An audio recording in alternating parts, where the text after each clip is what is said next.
નમસ્કાર મિત્રો, આજે આપણે રોમન અંક વિશે અભ્યાસ કરીશું. સૌ પ્રથમ તો રોમન અંકનો અભ્યાસ કરવા પહેલાં જે લેટરો છે એને પહેલાં યાદ કરી લઈશું, જેની મદદથી આપણે રોમન અંક એકદમ સરળતાથી અને સહજતાથી યાદ રાખી શકીએ છીએ. તે સૌ પ્રથમ આઈ, વી, એક્સ, એલ, સી, ડી અને એમ. તો એ આપણે કેવી રીતના યાદ રાખી શકું? સૌપ્રથમ તો આઈ એટલે હું. દાખલા તરીકે મારે એક મોબાઈલ લેવો છે, એટલે મને મોબાઈલ લેવાની ઈચ્છા થાય છે, બરાબર. અને એ મોબાઈલ મને શોપમાં જવું છે, ખૂબ ગમી જાય છે, અને તે વખતે મને ભાવ થાય છે કે આ મોબાઈલ બધા લે તો કેટલું સરસ કહેવાય. પણ જ્યારે અમે બધા ભેગા મળીને મોબાઈલ લેવાનું વિચારીએ છીએ અને જો એ મોબાઈલની કિંમત પૂછે છે તો ખૂબ વધારે હોય છે, જેને કારણે અમને લઈ શકતા નથી. પણ આ મોબાઈલ કોઈ એક્સ વ્યક્તિ લે તો કેટલું સારું, એવો ભાવ થાય છે. અને એ મોબાઈલ ઉપર જે સ્ક્રીન હોય છે તે LCD સ્ક્રીન હોય છે અને મોબાઈલનો એમ. એના પરથી આપણે યાદ રાખવાનું છે IVX LCD મોબાઈલ. હવે આપણે શું કરીશું? આઈ એટલે એક, બરાબર. ત્યાર પછીનો લેટર છોડી દઈશું અને એક્સ, તો એકમાં એક બીજું શૂન્ય મૂકી દઈશું એટલે 10 થઈ જશે એક્સ માટે. ત્યાર પછીનો લેટર છોડી દઈશું અને ત્યાર પછી આવશે સી, તો 10 હતા તેમાં એક બીજું શૂન્ય મૂકી દઈશું એટલે 100 થઈ જશે સી માટે. અને ત્યાર પછીનો એક લેટર છોડી દઈશું અને એમ, આ 100માં એક બીજું મીંડું મૂકી દઈશું એટલે 1000. એટલે આઈ માટે 1, 10 માટે, એક્સ માટે 10, સી માટે 100, એમ માટે 1000. એકદમ સરળતાથી આપણને યાદ રહી જશે આવી રીતના. એવી રીતના વી માટે 5 છે, એના પછીનો લેટર છોડી દઈશું અને એલ, તો 5માં એક શૂન્ય મૂકી દીધું એટલે એલ માટે 50 આવી જશે. ત્યાર પછીનો લેટર છોડી દઈશું અને ડી માટે 50માં એક બીજું શૂન્ય મેળવી દઈશું એટલે ડી બરાબર 500 આવી જશે. આ ફક્ત 7 લેટરો જ તમારે યાદ રાખવાના છે અને એ પણ એકદમ સરળતાથી યાદ રાખી શકાય એવી હું તમને આ શોર્ટકટ ટ્રી આપી છે, જેની મદદથી તમે સરળતાથી યાદ રહી જશે. હવે આપણે 1 થી 1000 સુધીના રોમન અંક જોવાના છે. તો સૌ પ્રથમ પહેલાં એના નિયમો જોઈ લઈએ. તો રોમન અંકના નિયમો શું છે? તો કે આ લેટરો જે છે એનો વધુમાં વધુ આપણે 3 વખત ઉપયોગ કરી શકીએ છીએ. દાખલા તરીકે એક એટલે આઈ, પછી 2 એટલે 2i ને 3 એટલે 3i, પણ ચોથી વખત આપણે ઉપયોગ કરી શકતા નથી. ખ્યાલ આવે છે? તો આ પહેલો નિયમ થાય છે. પણ વી 5 એટલે આપણી પાસે વી છે. હવે આપણે 4 લાવવું છે, તો આ લેટરની આગળ બીજો નાનો લેટર મૂકી દેવામાં આવે તો એમાંથી બાદ થાય છે આગળ. તો 4 માટે આપણે શું કરશું? વી માટે એક બાદ કરી દઈશું એટલે 4 આવી ગયા. અને આ લેટરની પાછળ કોઈ નાનો લેટર મૂકવામાં આવે તો એમાં ઉમેરાય છે. તો 5માં 1 ઉમેરી દઈએ તો 6 થઈ જશે, અને 5માં 2 ઉમેરી દઈએ તો 7 થઈ જશે, 5માં 3 ઉમેરી દઈએ તો 8 થઈ જાય છે. હવે ચોથી વખત આઈનો ઉપયોગ કરી શકતા નથી. પણ એક્સ એટલે આપણે જાણીએ છીએ, એક્સ એટલે કેટલા છે? 10 છે, બરાબર ને. તો 10 માટે એક કારવો છે, તો આગળ આઈ મૂકી દઈએ તો 10 માટે એક કારે તો 9 આવી જશે. આવી રીતના 1 થી 10 સુધીના રોમન અંક તમે એકદમ સરળતાથી યાદ તમને રહી જશે. હવે આવી રીતે 11 છે, તો આપણી પાસે 10 એટલે તો ખબર છે, તો 10માં 1 ઉમેરવાનું છે એટલે XI થઈ જશે. 12 છે એટલે XII થઈ જશે. 13 કરવું છે X તો III કરી દઈશું. 14 એટલે X ને અહીંયા ફક્ત 4 લઈ લે છે, તો XIV એટલે 14 થઈ ગયા. XV એટલે 15 થઈ ગયા. XVI એટલે 16 થઈ ગયા. XVII એટલે 17 થઈ ગયા. XVIII એટલે 18 થઈ ગયા. XIX એટલે 19 થઈ ગયા. X અને X એટલે શું થઈ જશે? 20.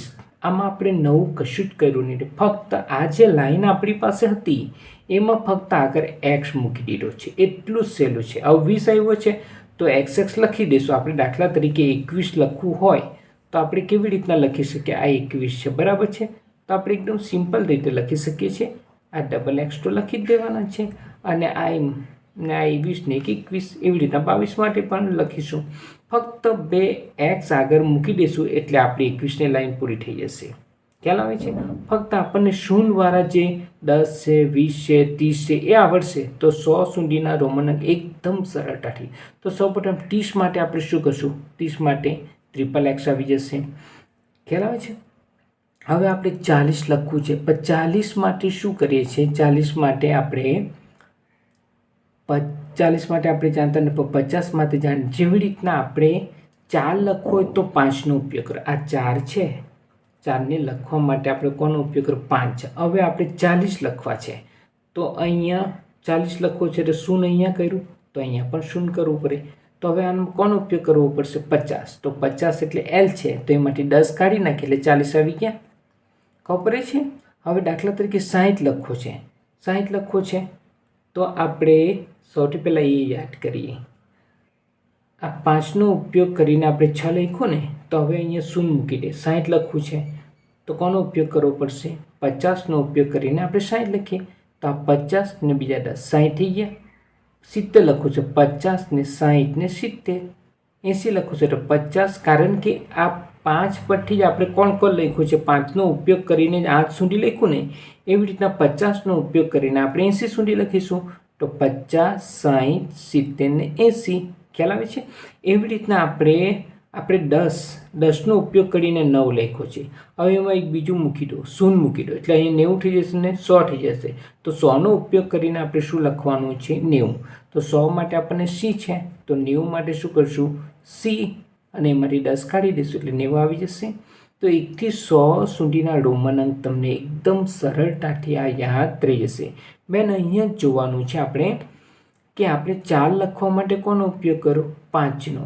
હવે 50 લખવું હોય તો અહીંયા શૂન્ય મૂકી દો, બરાબર? 50માં તો આપણને ખબર જ છે L છે. હવે 40 લખવું હોય તો કોનો ઉપયોગ કરવો પડશે? 50નો. એવી રીતના 70 લખવું હોય તો કોનો ઉપયોગ કરવો પડે? તો 7 લખવા માટે કોનો ઉપયોગ કરો? આપણે 5નો ઉપયોગ કરો. તો 70 લખવા માટે 50નો ઉપયોગ કરવો પડશે. ખ્યાલ આવે છે? હવે 85 લખો છે, બરાબર? તો 85ને આપણે એની સ્થાન કિંમત પ્રમાણે લખી દઈએ. તો 8 દશકના સ્થાનમાં છે એટલે અહીંયા 0 મૂકી દઈશું એટલે 80 થઈ જશે ને 5ના 5. હવે 80 એટલે શું થઈ જાય? 80 લખવા માટે કોનો ઉપયોગ કરવો તે પહેલાં યાદ કરો. તો સૌ પ્રથમ 8ને યાદ કરો. 8ને ઉપયોગ કરો તો 8 લખવા માટે કોનો ઉપયોગ કરો? 5, બરાબર? તો હવે એક શૂન્ય મૂકી દો. 8 લખવા માટે આપણે આ 8 લખવું હતું તો આપણે 5નો ઉપયોગ ના કર્યો.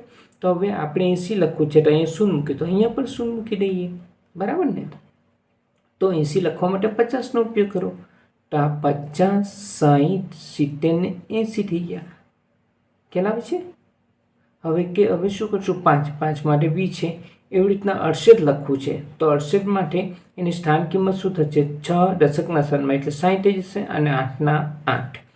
હવે 60 લખવા, દાખલા તરીકે 6 લખવા માટે કોનો ઉપયોગ કરો? 5નો. એટલે 60 લખવા માટે 50નો ઉપયોગ કરી દઈશું. આવી રીતના એક શૂન્ય મૂકી દીધું. તો 50 ને 60 અને 8ના VIII. એવી રીતના 98 લખવું છે તો 98 લખવા માટે 98માં 9ની સ્થાન કિંમત 90 છે અને 8 એકમના સ્થાનમાં છે એટલે એના 8ના 8 રહેશે. ચાલ 90 લખવું છે તો 9 લખવા માટે કોનો ઉપયોગ કરો? 10નો. તો બીજું એક શૂન્ય મૂકી દો તો 90 થશે ને. આ દાખલા તરીકે આપણી પાસે 9 છે અને આ 10 છે, બરાબર છે? હવે આપણે 90 લખવું છે તો અહીંયા શૂન્ય કરવું પડે તો અહીંયા પણ શૂન્ય કરવું પડે. તો અહીંયા કોનો ઉપયોગ કરો? 100નો. તો 100 એટલે C, તેમાંથી કેટલા કાઢવું છે? 10 કાઢી દીધો એટલે આ 90 થઈ ગયા અને 8 તો VIII. ખ્યાલ આવે છે? આ થયા આપણા 2 અંકો. 2 અંકના આપણને આવડી ગયા. હવે આપણે 3 અંકોમાં જઈએ તો આપણી પાસે આ 134 છે. એક 100ના સ્થાનમાં છે તો એક 100ના સ્થાનમાં હોય તો એની પાછળ 2 મીંડા મૂકી દેવાના. દશકના સ્થાનમાં હોય તો 1 મીંડું મૂકવાનું અને એકમના સ્થાનમાં હોય તો કોઈ શૂન્ય મૂકવાનું આવતું નથી. તો સૌપ્રથમ 100 માટે તો આપણને યાદ જ છે C, બરાબર છે?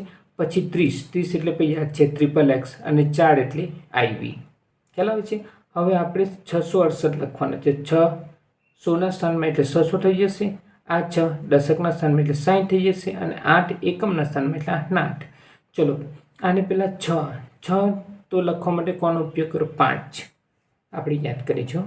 આપણી પાસે આ 5 છે. 5નો ઉપયોગ કરીને આપણે 6 લખ્યો. હવે આપણને 6 નહીં જોતો કે 60 પણ નહીં જોતો, પણ અહીંયા 2 મીંડા ચડાવે તો અહીંયા પણ 2 મીંડા ચડાવી દઈએ. તો કોનો ઉપયોગ કરવો પડશે? 500નો. તો 500 માટે તો આપણને યાદ જ છે D છે. D 500. અને પછી 500માં હજી 100 ઉમેરવાનું, તો એટલે ઉમેરવું એટલે પાછળ મૂકવાનું, સી એટલે 100, 500 ને 600 થઈ ગયા. 60 માટે તો આપણને યાદ જ છે, આ 50 ને 60 થઈ ગયા, અને 8ના 20 આઈ. ખ્યાલ આવે છે. હવે આવશે 974. તો 900માં 9 જે છે એ 100ના સ્થાનમાં એટલે 900 આવી ગયા, 7 દશકના સ્થાનમાં એટલે 70 આવી ગયા, અને 4ના 4. ચલો 900, તો 9નો ઉપયોગ કરવા માટે આપણે 9 લખવા માટે 10નો ઉપયોગ કરો. એવી રીતના 90 લખવા માટે 100નો ઉપયોગ, તો 900 લખવા માટે કોનો ઉપયોગ કરો? 1000. તો 1000 એટલે એમ આવી ગયા. પણ 1000માંથી કેટલા કાઢે? તો 90. તો કાઢવા માટે આગળ મૂકી દઈએ 100 એટલે સી મૂકી દીધો, તો આ 90 થઈ ગયા. 70 માટે LXX અને 4 માટે IV. ખ્યાલ આવે છે. આમ તમે 1 થી 100 સુધીના રોમન અંક એકદમ સરળતાથી યાદ રહી જશે.